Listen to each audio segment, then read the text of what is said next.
Keep going here. I keep today's class a little bit shorter. But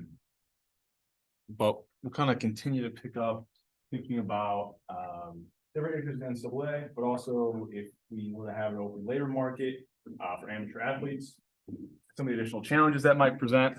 The one thing that we didn't really do is talk about what could cause difference in wages,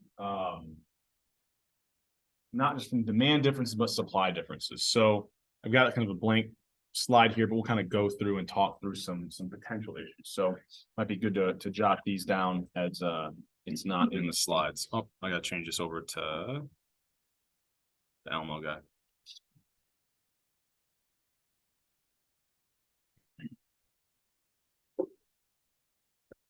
There we go. So move this over so I guess I'll give myself some room.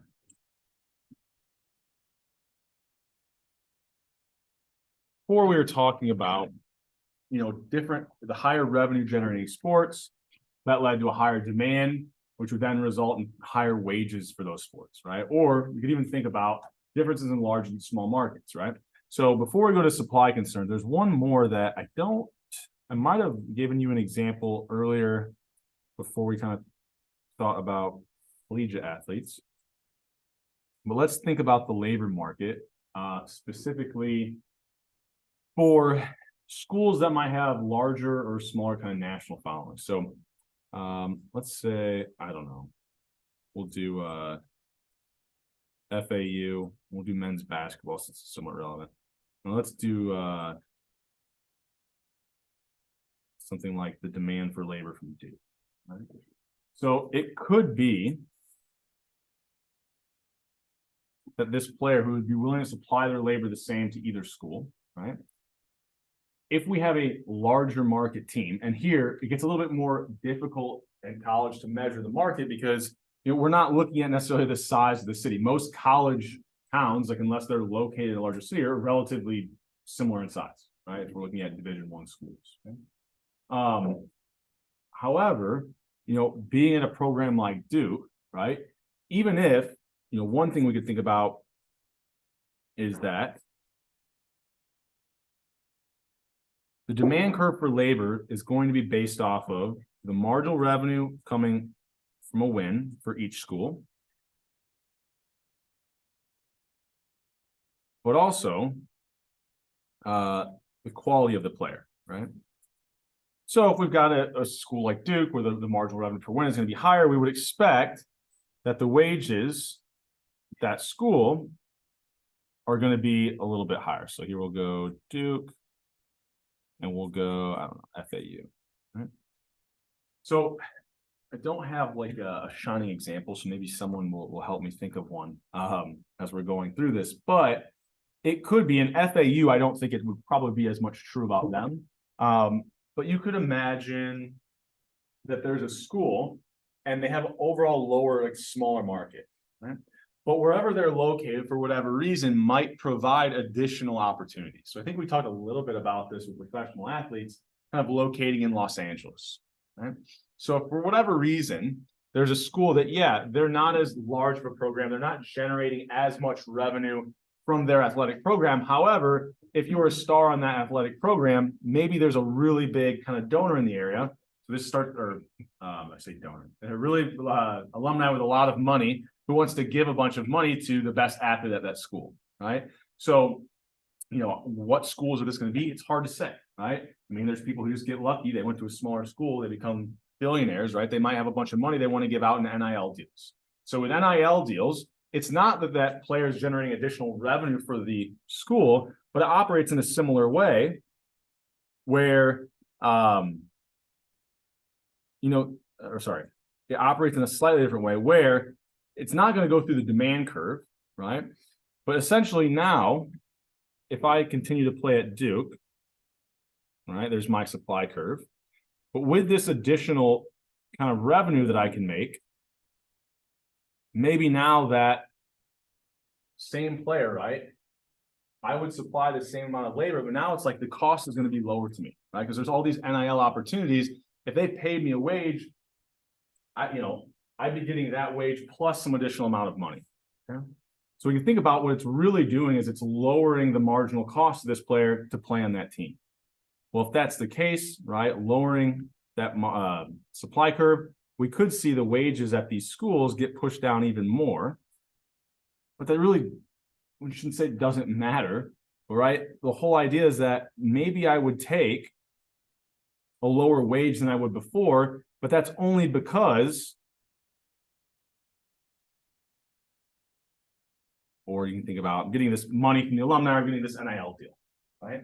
So possibly, you know, it kind of depends on the correlation, but if these larger programs already kind of have this higher demand, if they're the ones that are also going to be able to get the higher NIL contracts, well, that's going to make, you know, things even worse. But if it's these kind of schools that have smaller markets, well, now we've got players who are willing to accept lower wages, right, from those schools, and those schools can't afford, you know, don't have as much money because they're getting this money from the NIL deal, or these kind of alumni who are giving money to these top student athletes. So depending on what that correlation is, we could see competitive balance improve, could see it worsen. My guess is, you know, a lot of your big schools are probably also going to be the ones that are just more likely to have an alumni who has a bunch of money to be able to give out, or, you know, run a corporation that they can give out money for NIL deals. But it's going to operate through the supply curve as opposed to like before we were looking at the demand curve. Okay. Questions on this 14 movement here? So another thing we can think about with supply, I'll use this example because I think it's pretty relevant. Well, actually, I've got two, but I don't know if we'll need two drawings. We should be able to get this all in one. So here's my labor market. Let's do the demand curve for labor. Let's do Ball State and Florida Gulf Coast, right? So I think they probably have similar markets. I think they probably generally have a pretty similar marginal revenue per win. There's, you know, maybe FC's a little bit smaller, but for the sake of this example, let's assume that the demand for labor from both of these schools is exactly the same. Their marginal revenue per win is exactly the same. Right? We got the same demand curve. I then think about, okay, here's my supply curve for labor for this athlete to kind of choose Ball State. Right? So in order to kind of get this same, you know, quantity of labor, they would have to pay this high of a wage. Right? However, let's think about Florida Gulf Coast University. What's maybe one thing that would be a little bit more enticing about attending Florida Gulf Coast University instead of Ball State? The name kind of implies, yeah, you're on the beaches in Florida, right? You don't have to deal with the winter. I would argue that, especially if I'm given NIL money, it's probably a place that's probably more enjoyable to spend my money at, right? So it's almost like by attending that, what I've done is I've actually made the cost higher to attend Ball State. Because remember, if I go to Ball State, what am I foregoing? I'm foregoing being a student athlete at FGCU, right? And so essentially, I'm either lowering, you can think about it as I'm lowering the cost to attending that university that has like these other amenities that student athletes might like, or I'm increasing the cost of them going to other universities that don't have those amenities, right? So what we would actually be thinking about is you would have a lower supply curve, right? Which would result in, even at a lower, around that room, but even at a lower wage, you're going to end up with more players who would still want to attend that university, right? And so it's really, you know, these differences are operating through, if there's things that are attractive to students, that's essentially lowering the cost of attending that school or increasing the cost of attending schools that don't have those things that are attractive, right? So what that results in, those schools that have those things get away with paying a slightly lower wage. Now, whether that's good or bad for competitive balance really depends on, like, I don't know, you know, if large versus small programs, more of them have, you know, better amenities, maybe, because maybe it's not that I live on the beach, but maybe if I go to,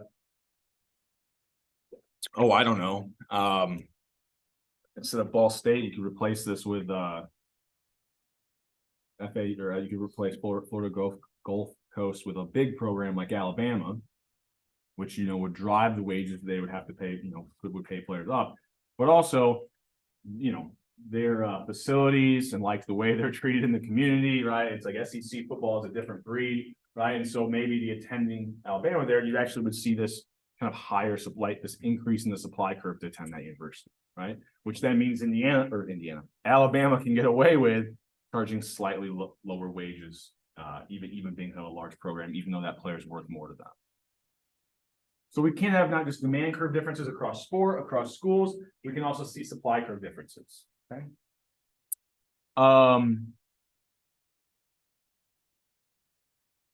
Need to think about what I want to do here. Very similar kind of setup. Instead of redrawing this example, just it'll prove the same point. So what's something else that might cause supply curve differences that we see that could vary across not sport, but across like universities? So if I want to compare somewhere like, I think the example let's say I compare Northwestern to, well, I guess I'll pick on Iowa. It's not like a perfect thing, but if I compare Northwestern to Iowa and the decision to go to either one of those schools, and let's assume they have pretty similar marginal revenue per win, right? Why might someone choose Northwestern over Iowa, even paid the same wage?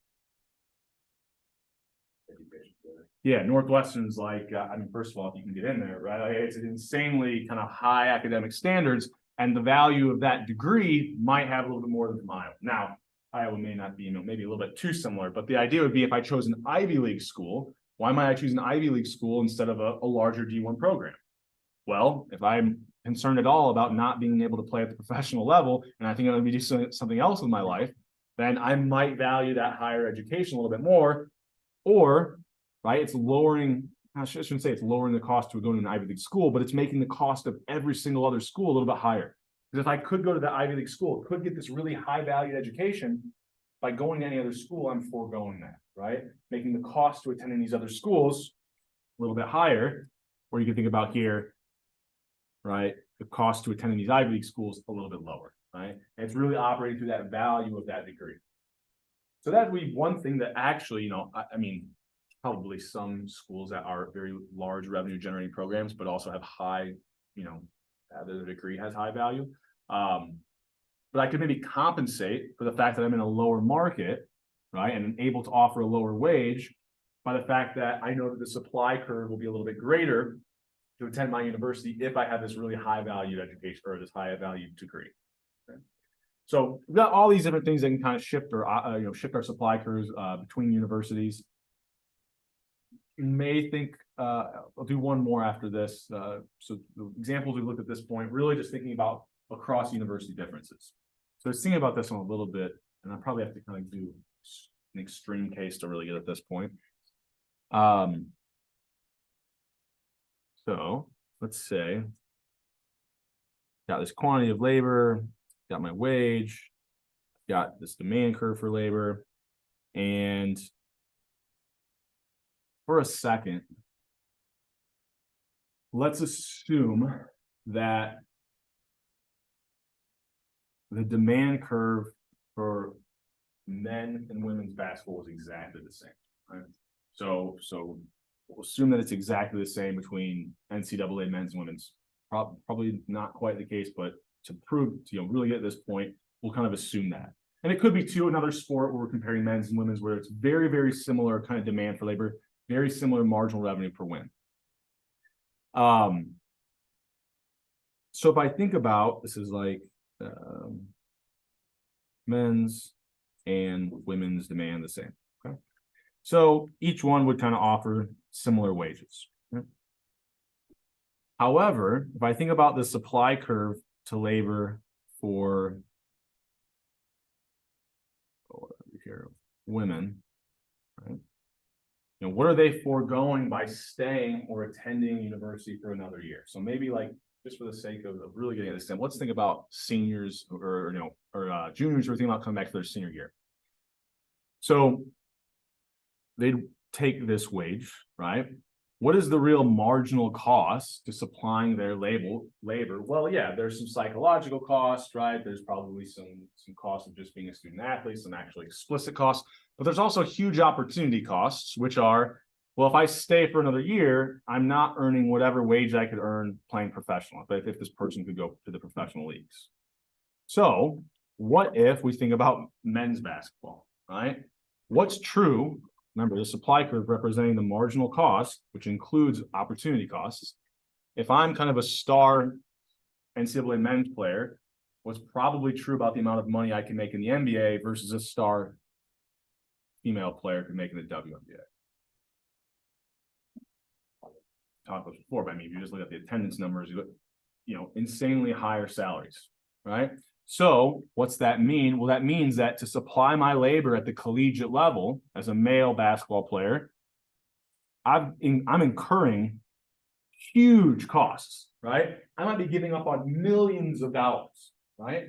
So if at the professional level, and we're looking specifically at players who could play at the next level, you're thinking about their foregoing potential millions of dollars, that really raises the marginal costs or decreases the supply of labor to the collegiate team.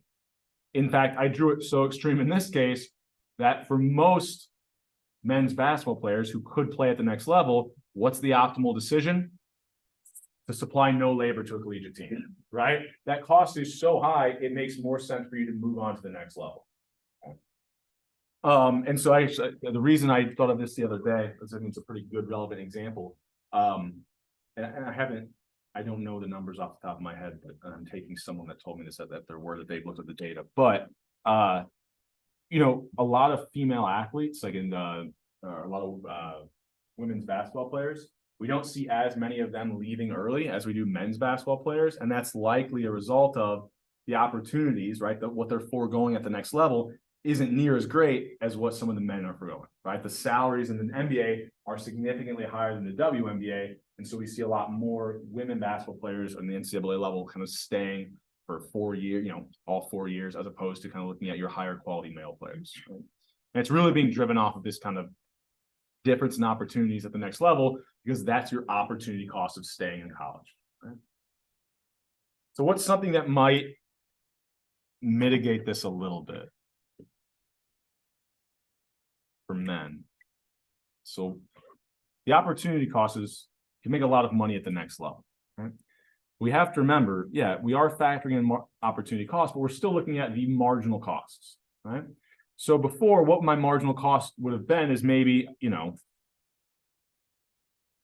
what am I giving up? I'm giving up an NBA salary, right? So that was going to be my total marginal cost. Couldn't get paid at collegiate level, right? You know, so what's now true? Well, now if I stick around, if there is a rich alumni, I'm going to be getting a pretty large, possibly NIL deal, which really lowers my cost to staying in college, right? So it's really about the difference between what I can make. Oh, sorry, someone should have said something. It's really about the difference between what I could make at the next level and what I could make in college now. Now, before, this was the value of a scholarship or zero, right? We didn't really factor that in much because it didn't change the equation a lot. But now you're seeing NIL deals that also reach into the millions. Well, man, depending on, you know, if I'm in a big program, that I can get $1 million NIL deal, or I can be the 60th draft pick in the NBA draft and make whatever the league minimum is, right? Not even be guaranteed a spot. Well, maybe it's actually kind of flipping these costs, right? If the NIL deals ever get larger than those NBA salaries, that's just going to push the supply curve down, and we're going to see more of those student athletes stay in college as opposed to move to the next level. So, I mean, this is really early on, so there's not a lot of like data on this, but our economic principles tell us that if we're tracking this through time, these NIL deals, as they get larger, we would expect to see more of these higher quality players at collegiate level stick around for longer, right? And that's really just because those NIL deals are decreasing the marginal cost of staying in college, right? Is that making sense when I'm getting at there? Any questions on an idea? So I guess a lot of this is it's operating kind of through that those supply curve shifts. Okay. So let's go back here, maybe.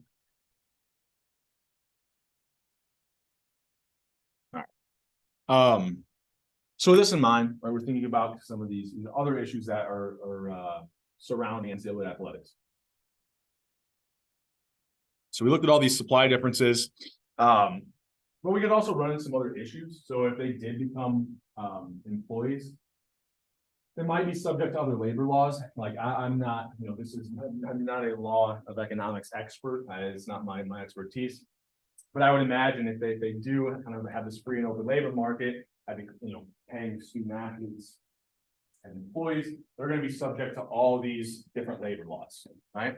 And we could do things like right now, they're currently, generally we talk about poor antitrust law, they get treated differently because they're not really paying players at the collegiate level. But if they started to, there really is collusion going on, right? The NBA and the NCAA definitely work out with each other and have these discussions about whether or not they want to have a certain required number of years that a player has to play at the collegiate level before they move on, right? And so any type of coordination, any type of collusion could potentially go against some of these antitrust laws. So some of those policies could be eliminated, although some sports naturally have completely eliminated those requirements, so that you don't have the one and done kind of players anymore who just go for a year or two and then enter the league. But the ones that still do will be subject to those laws. We might see restrictions in roster size. So this could potentially have some negative impacts on current student athletes where you would just see fewer, right? If I have roster limitations now, maybe I have fewer student athletes who get the opportunity. Yeah, we might have a lot of these other kind of labor law issues that pop up. Yeah. What's the like for the NBA specifically, people going skipping college and going to the G League, like what's that doing to you think like wages for like rookie players or anything like that as they come in? So we don't have this one and done rule anymore. Why would you see people not go to college and instead go to the G League? So there could be two things that are going on, right? So one is, so let's say we've got man curve for labor. That's the end of NCAA. Just do the supply curve here. How we want to model this. So if I'm thinking about choosing the NCAA over the G League, is that kind of what you're, yeah. So why might we see more players choosing the G League? If there's probably two things going on. The one that I can envision the most is, I don't know. I would actually be just guessing about where the demand curve for labor in the G League is relative. Like I have no clue how much those players are getting paid relative to what they could make at the collegiate level. Now, currently, they're not able to make anything. I mean, we can talk about NIL in a second, but prior to the NIL deals, you were getting the value of tuition, right? That whatever that scholarship was worth to you, that was the only wage you were getting at the NCAA level. So this is kind of a hypothetical world where we could be getting paid at the NCAA level. And what you would expect is, why might you see more players instead of going to college, going to the G League? My guess is that would be operating through the supply curve, something like this. And here where it's a little tricky, which is, I would probably not usually instinctually use this example because it is a little bit tricky, but I could believe that if attending the G League increased the probability that I can make it to the NBA, right? Because then I can think about, well, if it increases the probability, what's the expected kind of future salary? Well, it's the probability I make it to the NBA times, I could even use the minimum contract value, even if I'm thinking about the lowest level.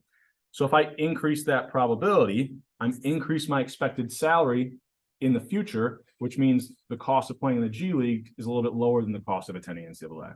So if I believe that getting into this G League increases the probability, it works the same way we were talking about before. Like if the salaries at the NBA level start to get higher, we're just going to see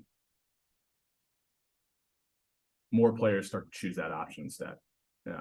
So, but it wouldn't be like a direct amount of money. It's kind of operating through the probability. And that's what I would have to believe a lot of these athletes probably believe, is that it's more likely they can get that NBA contract if they play in the G League as opposed to the collegiate level.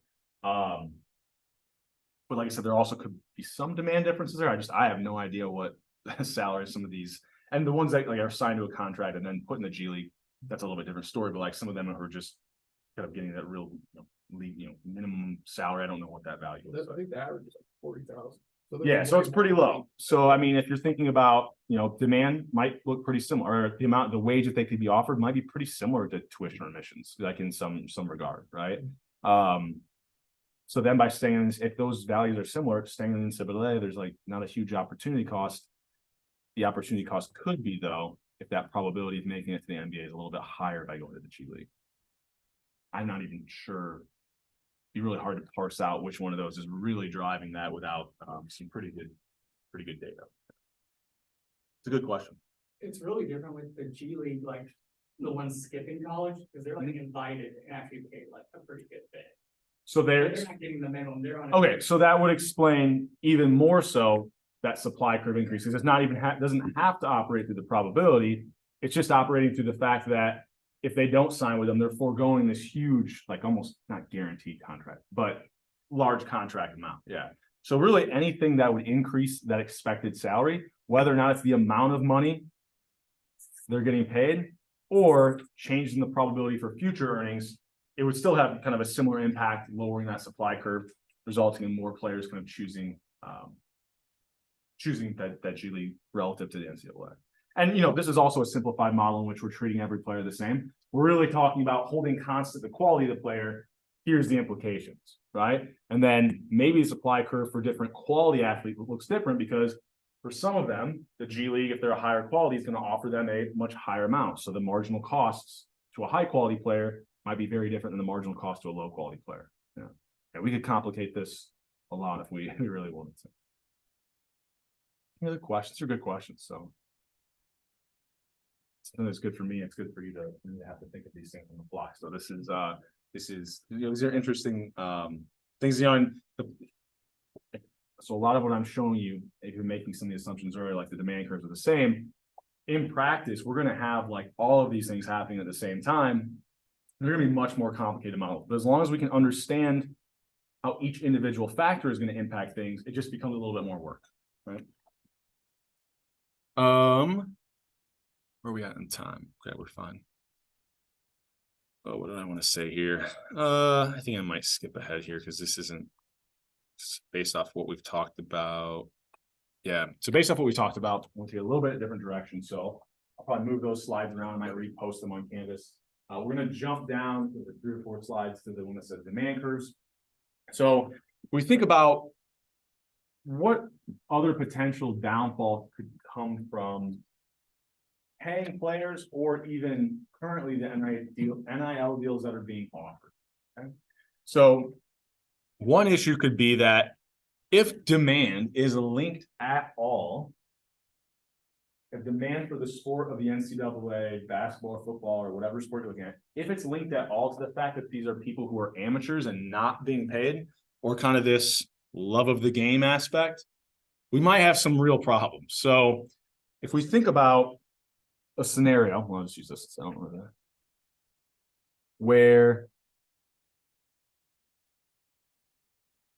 let's say, okay, we start paying players or we start allowing them to get these NIL deals. So there's some demand curve for labor originally, right? So maybe this is kind of pre-NIL deals, pre-paying players. So that both would operate very similar.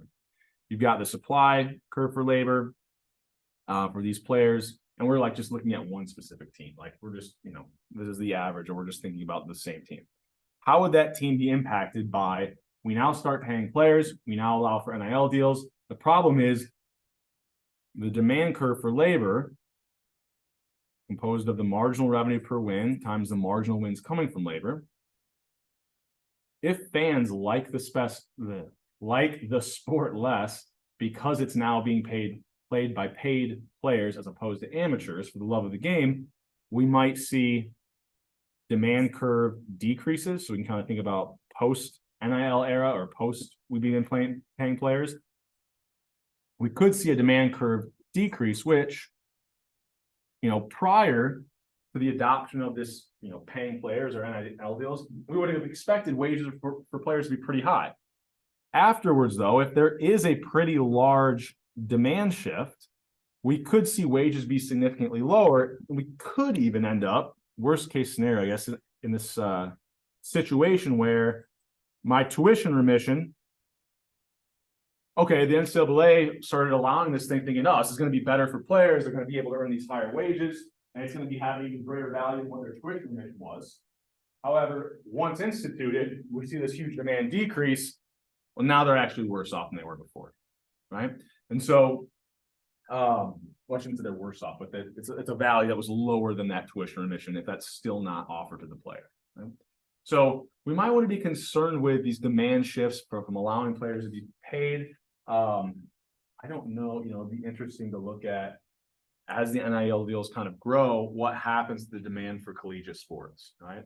If we see any decline at all in it, there would be an argument at the very least, you get into the ethical thing of not paying, the players not being able to pay anything at all, but there would be at least an argument that this is actually worse overall for the NCAA and their sport that we're looking at if the demand curve decreases happen.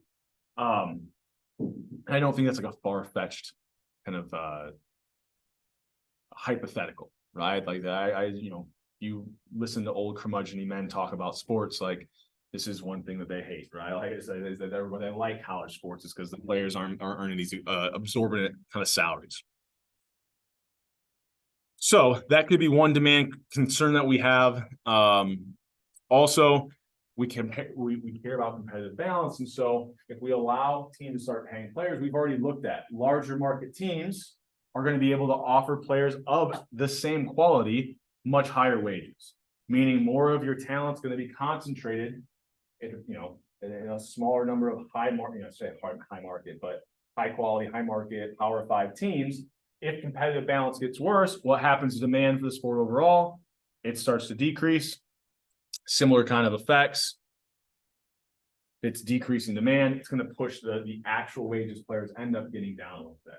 So these competitive balance kind of impacts, also this level of the game aspect. If we saw these demand curve decreases, may actually not be a good thing to kind of allow these programs to start paying players. Okay. What else do I have? Did I cover everything here? Yeah, I think we hit all these. So what else do I want to do here with like the last 15 minutes? I think I'm going to skip Title IX concerns. Go back. What's something that'd be good for us to do today?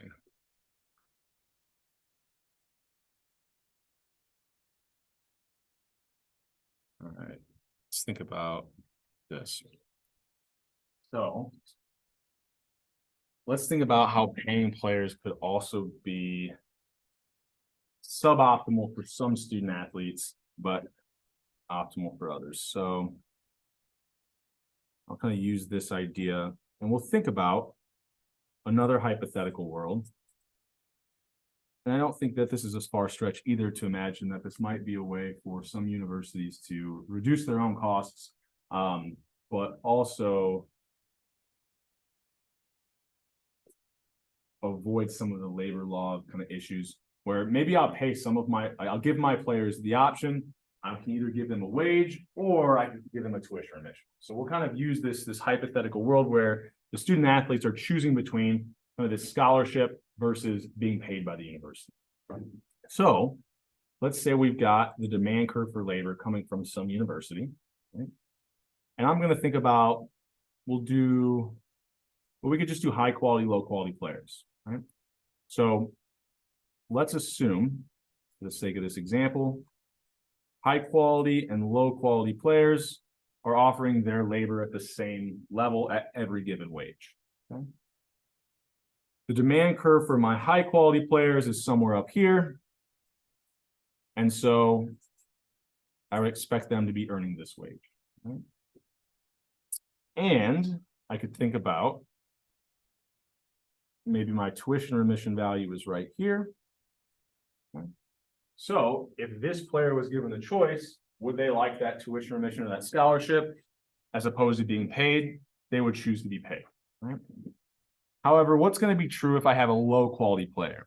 well, my demand curve for labor is not only based off the marginal revenue per win, which we're looking at the same team, so we're holding that constant, but also the number of additional wins that player adds. So if the quality of the player is lower, right, that's going to result in a lower demand curve, which means that the wage offered to the lower quality player may end up being below the tuition remission of the scholarship value, in which case, given the choice, this player would choose the tuition remission.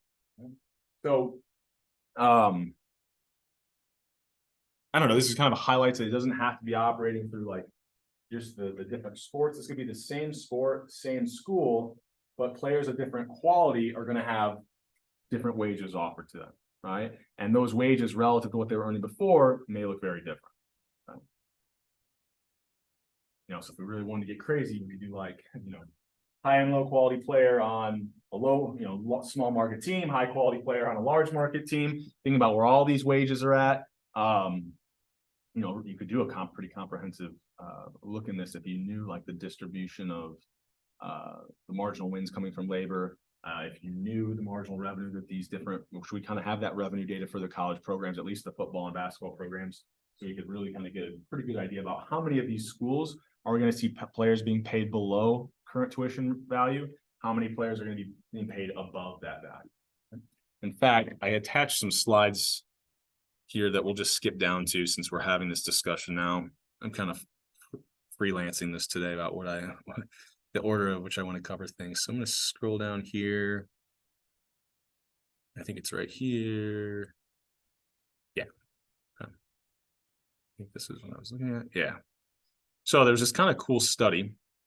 And what they did was they went through and they estimated how much additional revenue a player would earn for an NBA team for every player that was drafted. Right. So they were looking at the additional revenue earned when you know, a team had the top draft pick, and an additional amount earned for the second draft pick, right? And they were using actual data, kind of running these regressions, obtaining these coefficients. So they then looked at the distribution of NBA salaries and said, okay, if everybody in the NBA was playing at the NCAA level, right, we could kind of assume a pretty similar distribution to, and their MRP, they're really thinking about, that's how we're going to like marginal wins coming from labor. That's really just their marginal productivity, right?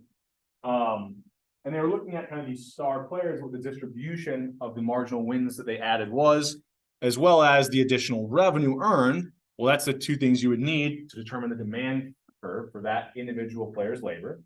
So based off the NBA's kind of talent level, they said if those players had remained in the NCAA, what would the additional value to those players be for leaving to go to the NBA? So they found was, so they kind of, and this is something we probably wouldn't dive into. They used some kind of interesting or a little bit more complicated kind of regression techniques. And you can see though that if we don't control for what team they were getting drafted to, it looks like that every player that NBA team drafts is actually increasing their revenue, right? So they're getting the highest quality players from the NCAA. That's therefore then increasing their additional revenue the following year. If you control for what team they're drafted to, right? So this might be the idea as well, simply drafting a player from a low quality team, it's not going to increase my revenues potentially very much. But if I'm getting drafted to a really good, or if I'm drafting really, really high quality players, it doesn't even matter what team I'm getting drafted to, I can bring in some additional revenue, right? So when they controlled for what team was drafting the player, what they found was now the number of players drafted, yeah, it still had a positive effect on revenue, but it's not significantly different from zero, right? We lost our significance there. However, they then use this interaction term like we've been talking about, which is the number of drafted players times, was this a large school or not? And to be completely honest, I did not go back to this. I forget how they exactly define large school. I think they did something like you had to be from certain conferences, like Power 5, and I think it was basketball, so they included a couple other conferences. The Big East, I don't think is technically considered Power 5, but I think they included them as well. And I see here, okay, yeah, there still is a positive impact on revenue. In fact, most of this effect was really being driven by players being drafted from larger schools, even controlling for what NBA team drafted them. So they then went through and said, okay, look, if I was looking at these low versus high revenue generating schools, what would my estimate be based off of the quality distribution I see in the NBA? What would the estimate amount of money be that's paid to each one of these kind of players who are being drafted, right? If we were to pay them their worth, pay them enough that would keep them at the collegiate level, what would that value be? And they did it for every single university, and then they took the average. So like, there's 3 different approaches, so there's kind of different ways of estimating it. We don't really be too concerned. So you can kind of see the mean amount paid to students in low revenue generating schools. I don't know, 150 to 270,000 was the range of estimates. For high revenue generating schools, though, those players should be being paid in order to keep them there and not choose to go to the next level where they could earn these higher salaries. It had to be paid somewhere between 970 and 120, sorry, $1.2 million, right? So they then said, okay, what percent of these players, or what percent of these players would have a value added to that NBA team that was greater than what the current kind of current, I don't think it was league minimums. Here they were using kind of rookie cap or like something from the collective bargaining agreement they had. But basically these different kind of lower end estimates of what that player would be paid at the next level. They found is, different approaches, but roughly like 60% of these collegiate players would actually be getting paid more if they left and went to the collegiate level. Their value was actually greater than even these lower end kind of threshold minimums that the NBA would pay. So, like I said, they use some techniques that are definitely like outside the scope of this class that we're not going to dive into. But the general idea is you can use this data to estimate what was the additional revenue those players are bringing in. That gives you some idea about what teams would be willing to pay, and then figure out, okay, what percent of collegiate players currently would be paid a wage that's greater than an amount that would, be how much they're adding to those teams. So I don't know if it's not didn't want to like have that as a week of reading, really dive into that paper too much, but it's worth kind of mentioning as we're talking about kind of the choice to go and kind of collegiate to the professional level. Questions on that? I guess I won't expect you to reproduce anything there, but I just kind of wanted to mention that study as we were talking about these other things. So will everyone be here today? We'll make it nice and easy. Just trying to incentivize people to attend. It's a class. So any letter that you feel like is your favorite letter today, kind of respond. It's kind of getting you documented as being here. Give you a 10 out of 10 points for the day. On Wednesday, I think I'm going to bring in some more Excel data, and we're going to play around a little bit more with that and think about how do we calculate things like summary statistics, right? We've got maybe some relationship we're interested in. How do we gather statistics about those variables that we're interested in, present those first, and then maybe do some more regression as well, some interpretation, just so we're getting some more practice with that, okay? Any questions from me before we get out of here today? Okay. All right, so I will see you guys on Wednesday.